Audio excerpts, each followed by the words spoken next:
Hello বন্ধুরা, আসসালামু আলাইকুম। আমার চ্যানেলে আপনাদের সবাইকে স্বাগতম। তো ভর্তিবার যেহেতু বাড়িতে এসেছিলাম, তো কয়েকদিন থাকার পর আমাদের রুমে চলে যাব। তার জন্য রেডি হয়ে গাড়িতে উঠে নিলাম। আর এদিকে আমার সোনাম্মুকে সবাই মিলে খুব আদর করছিল। আর যেহেতু বাড়ি ছেড়ে সবাইকে ছেড়ে চলে যাচ্ছি, তার জন্য মনটা খুবই খারাপ। আসলে মেয়েদের জীবনটা খুবই কষ্টকর। যে বাড়িতে ছোটোবেলা থেকে খেলাধুলা করে বড় হয়, কিন্তু সেই বাড়িতে আর থাকা হয় না, যে অন্য বাড়িতে থাকতে লাগে। যাই হোক, এদিকে আমার সোনামু ওর মামার কাছে আছে, মানে আমার ভাইয়ের কাছে, এখানে খেলছিল আর সব কিছু ধরবে, তো ওর হাতে কিছু না কিছু লাগেই। আর এদিকে আমরা একটু বাজারে এসেছিলাম আব্বার সাথে দেখা করতে, কারণ আব্বা বাড়িতে ছিল না, তাই আর কি।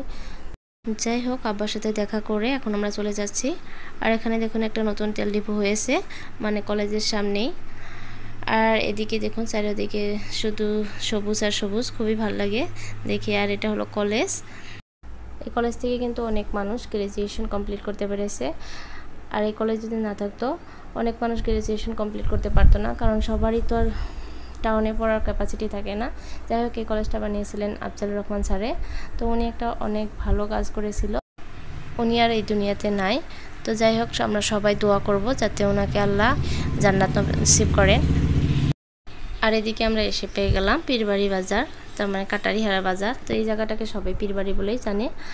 আর এখানে কিন্তু উরুস হয় এই বাজারে।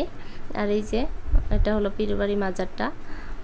যাই হোক, এই বাজারটা কিন্তু অনেকটাই ডেভেলপ হয়ে গেছে। আমরা যখন ছোট ছিলাম, এখানে কিন্তু ছোট ছোট ঘন্টিঘর ছিল, এখন কিন্তু অনেকটাই ডেভেলপ। যাই হোক, আমরা আশা করবো আরও যাতে ডেভেলপ হয়। আর এদিকে আমার সোনা আম্মু ঘুমিয়ে গেছে। আর এখন আমরা এই যে পেয়ে গেলাম এটা মাথাউরি রাস্তা, তো তারাঙ্গাপুর দিয়ে তারপরে কাঠুরি দিয়ে। তো এই জায়গাতে আমি কোনোদিনও আসিনি, ভাইয়ের সাথে ফার্স্ট টাইম আসা হলো। তো রাস্তাটা খুবই ভালো লেগেছে।